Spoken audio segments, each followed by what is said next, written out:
কে গেল তাতে কিছু যায় আসে না। নাম না করে কাকে ইঙ্গিত করে মন্তব্য করলেন কাজল শেখ।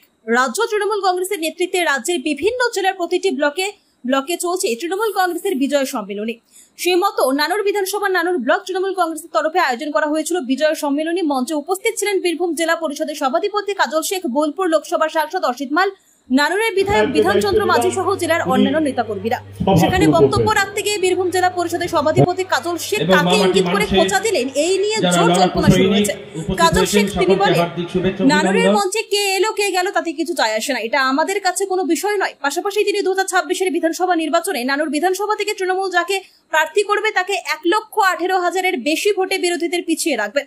বীরভূমের 11 বিধানসভায় ফের জোড়া ফুল ফুটবে, বিরোধীরা সর্ষে ফুল দেখবে, প্রমাণ করে দেব। আশা করেন কোন অঞ্চলে কত ভোটে ব্যবধান জিতবো সেটা আমরা বলে দিতে পারবো, কারণ আমরা 365 মানুষের পাশে থাকি, মানুষের হয়ে কাজ করি। তো মানুষ কোন দিকে যাচ্ছে, কোন পথে যাচ্ছে সেটা আমরা জানি, কারণ আমরা তৃণমূল অর্থাৎ গ্রাসরুট থেকে রাজনীতিটা করি, মানুষের সঙ্গে মিশি, মানুষের ধাত আমরা বুঝি, সেই হিসাবেই কথাটা বলেছি। আগেও বলেছিলাম 1 লক্ষ ভোটে ব্যবধানে জিতবো।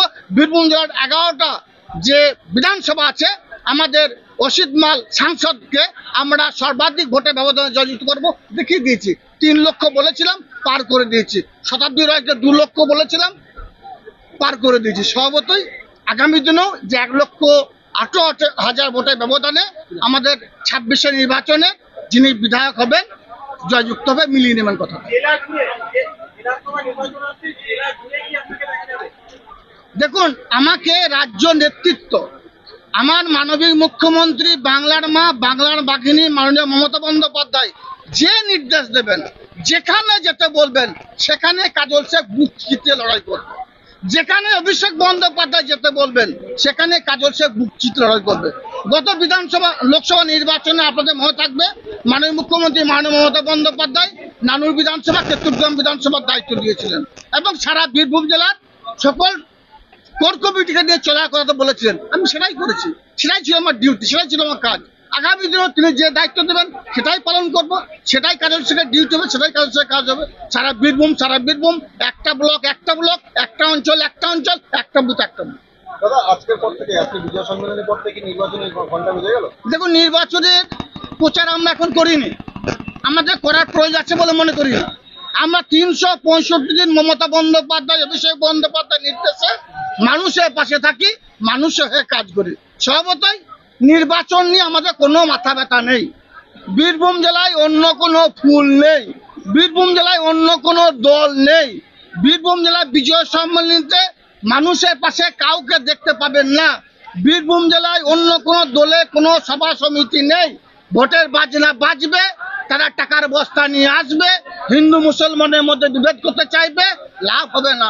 বীরভূম জেলার মানুষ রাজনৈতিক সচেতন মানুষ, বীরভূম জেলার মানুষ সুবুদ্ধি সম্পন্ন মানুষ।